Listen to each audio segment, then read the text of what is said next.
For today's recipe, I'm going to be cooking from the Foxfire book of Appalachian Cookery, and this is the revised edition. And I'm just going to flip over to the section on cornbread. And the recipe I'm going to be making is cornbread. This is from Annie Long, and it calls for cornmeal, soda, salt, an egg, sour milk or buttermilk. As a substitution, I'm using 2 cups of milk with 2 tablespoons of lemon juice to make it sour, and 2 tablespoons of melted lard. I will be using Crisco instead of lard. And let's get cooking. Okay, to start mixing in the ingredients, what I'm going to start with first is the liquids. And I've been melting the Crisco in the pan that I'm going to be cooking it in. And the pan is still a little bit hot, so I'm using my oven mitts, and I'm just going to pour this in.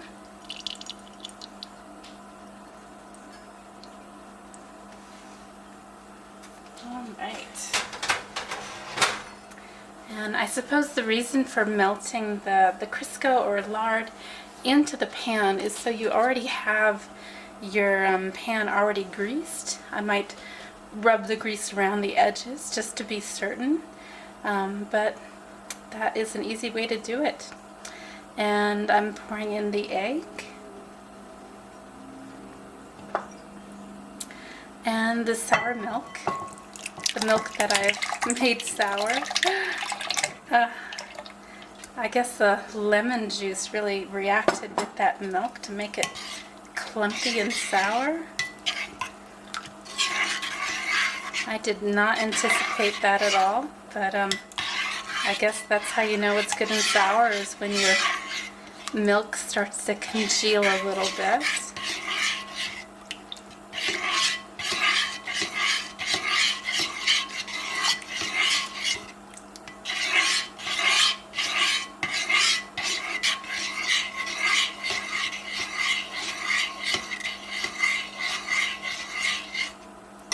Alright, next I'm going to pour in the baking soda and the salt.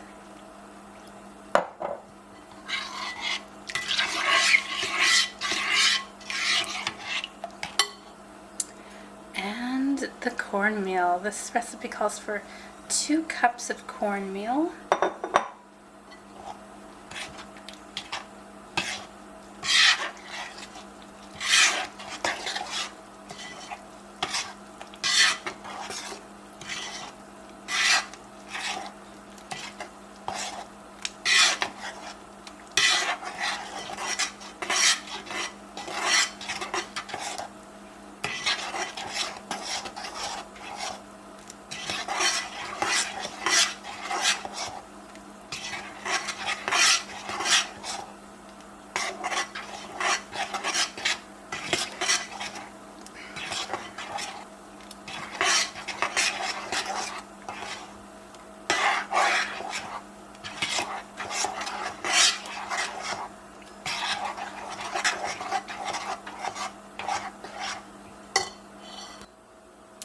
Alright, the batter is into the pan, and it says to cook it at 425, but it doesn't say how long, so I will check it every, I think I'll start for 20 minutes, and then I'll see how long I need to do to get it done.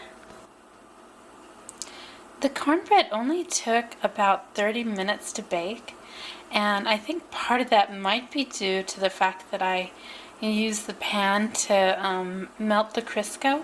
So when I put the batter into the pan, it already started cooking. So that was a delightful result of that. So only 30 minutes was pretty quick, and I love how it looks. It's got this golden brown kind of texture on the top, which I think is gonna make it be really delightful texture to eat. Today I am making some potato pancakes out of the Foxfire book of Appalachian Cookery. And let me just flip to the page. And it's actually called Nanny's Potato Patties, but I'm just going to refer to them as pancakes. The first step is to boil the potatoes. So I've got, it calls for 2 cups of potatoes. So I found some potatoes. I think each potato will yield about a cup of mashed. So I'm gonna boil these up and mash them, and then I can work on the rest of the recipe. Okay, the potatoes are cooked and mashed. I just left the skins on and I mashed them with a fork. The instructions were not specific about the skins, and some people may prefer to leave the skins out, but I think they make a really nice texture, so I'm keeping them in. And the instructions say just to mix all the ingredients well. So I'm going to start with the liquids. These are 2 eggs and 2 tablespoons of oil,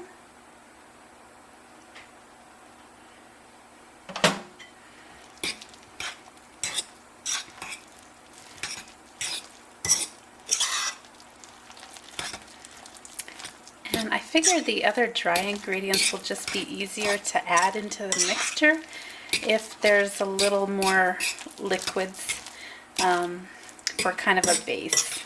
So that's why I chose to put in the liquids first. And next I'm going to put in some corn.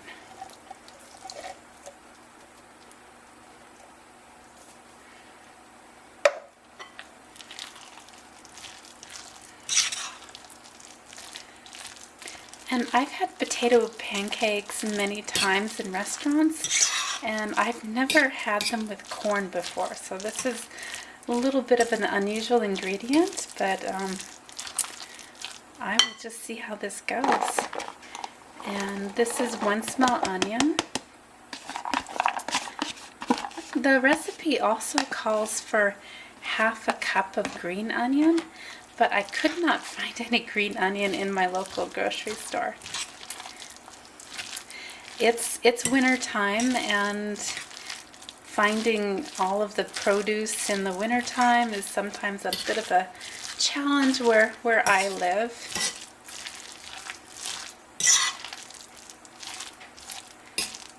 But I imagine green onions will be reappearing in my supermarket in the next couple of months. So looking forward to more produce. And here is some salt and pepper. And half a cup of flour.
Okay, I just finished cooking up all of the potato patties, or potato pancakes as I like to call them.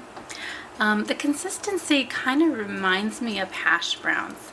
So they're more of a, I think of a hash brown than a pancake that I'm familiar with.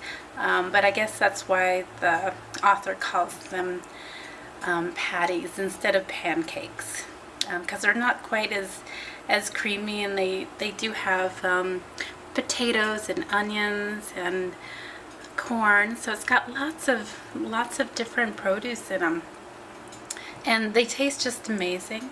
Lots of onion flavor, so if you don't like onion, you might want to decrease that just to bring out the other flavors.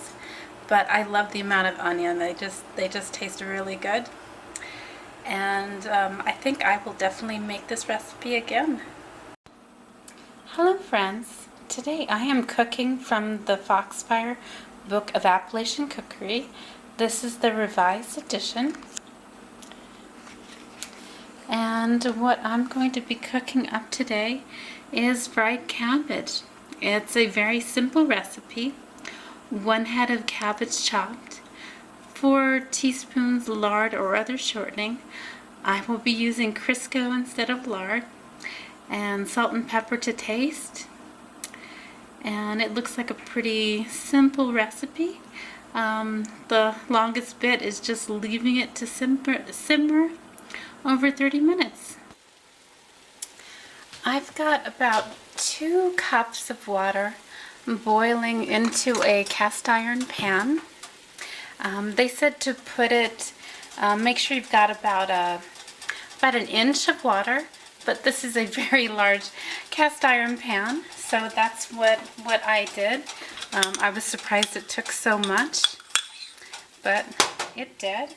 And now I'm putting in about 4 teaspoons of Crisco.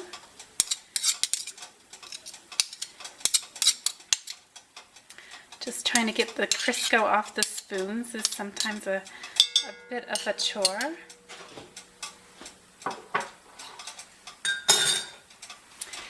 And now I'm going to put in the cabbage. The head of cabbage is quite voluminous. It's going to take a lot of room in your skillet or pot. But it's going to cook down really quickly. So it's always good to start with a really big pot, and just so you have plenty of room, but then it will cook down rather quickly. And for seasoning, I'm going to put in a little bit of salt,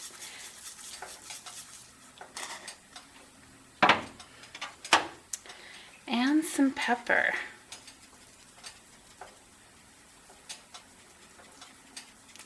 I just love the simplicity of this recipe. I love how it's only a few ingredients, and you can just leave it on the stove and let it cook up for 30 minutes, and then you've got your vegetable. So I'm just going to let that sit, and we'll see how it looks in 30 minutes.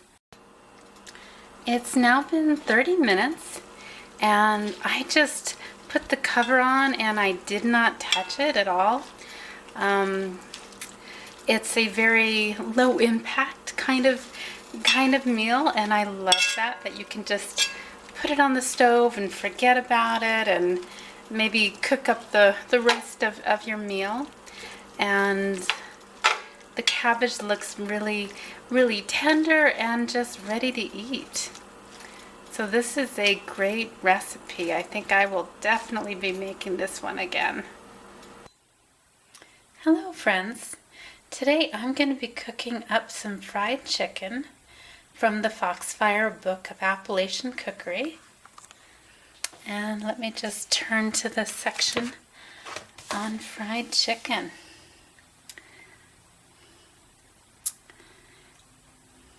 For each pound of chicken, I'm going to be mixing together some flour, paprika, salt, pepper, and then I will be frying up the chicken.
Well, the chicken is done, and it only took about 25 minutes after both sides were browned. And I've got a little over a pound of chicken, so I was really happy that it didn't take 30 to 40 minutes like the recipe said it might. And my biggest fear for frying chicken was the grease. I was afraid that the grease was going to be splattering all over the place, but that wasn't the case at all. And I think part of that might be due to the amount of oil that was in the pan. When I tried to fry chicken in the past, I just used the smallest amount of grease and it just came splattering all over the place. But I think 1/4 of an inch of oil just made all the difference in the world. And I think this chicken looks just fabulous, and I'm really glad that I tried this recipe. Hello friends, today I am cooking from the Foxfire book of Appalachian Cookery, the revised edition. And what I'm going to be making today is apple beer. It says to peel apples and dry the peelings in the sun or by the stove. Put them in a crock pot and add enough boiling water to cover. Cover the crock and let it sit for about 2 days until all the flavor comes out of the peelings. Strain and drink. You may add some sugar if desired. So it's a pretty simple recipe, and to start off, what I've done is to dry the apple peelings. At first I just put them on a baking sheet and put them on the oven while I was roasting some chicken, and that got them halfway done. But they really had a lot of moisture still in them. So I put the oven on warm, and I left them in there for a couple of hours, and I think they're pretty well dried. Alright, I've got some water boiling, and so now I'm going to put in the peelings.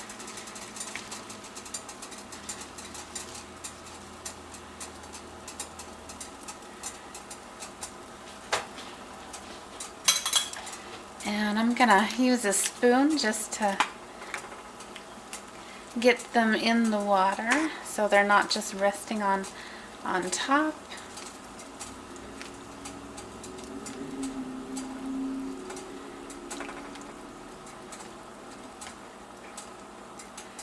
right, and now it says just to cover it and let it sit for about 2 days. Oh, there's one kind of sticking up there. Alright, and I don't have a proper cover for this pot, so I'm just going to be using a small plate. And I'm just going to let that sit, and I'll check back on it in 2 days. Okay, it has been 2 days of the apples fermenting. So I'm just going to remove the apple peels. And all of the color is completely gone from the apple peels. So I think that is a very good sign.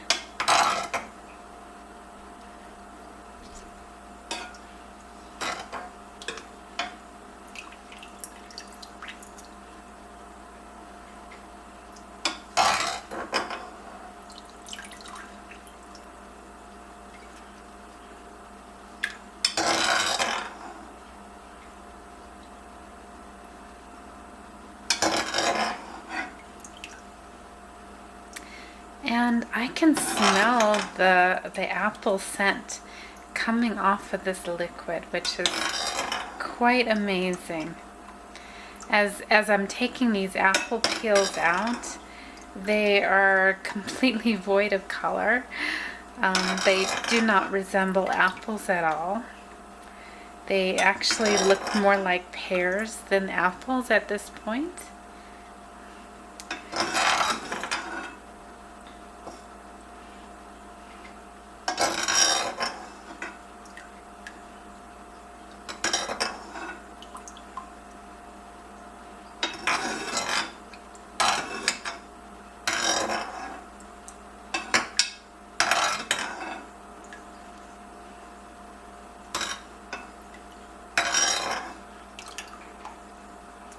And I might be missing a few of those very small pieces as I'm kind of sifting through some of the liquid, but that's okay.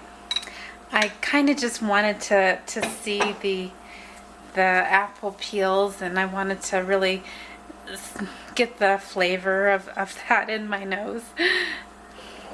I think if I were to do this again, I would actually use a strainer just to get it over with quickly.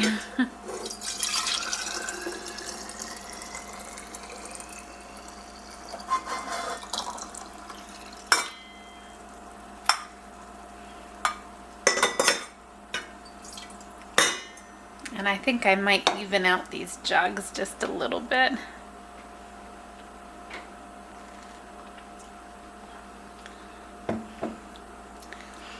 It's got an interesting real flavor to it.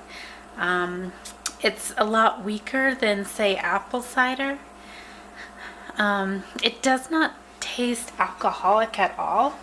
And I think that I will add a little bit of sugar to it just to make it a little bit sweeter. But it's got an interesting flavor to it. Somewhere between cider and water is where I would place the flavor of it. But definitely an interesting drink for a hot summer day.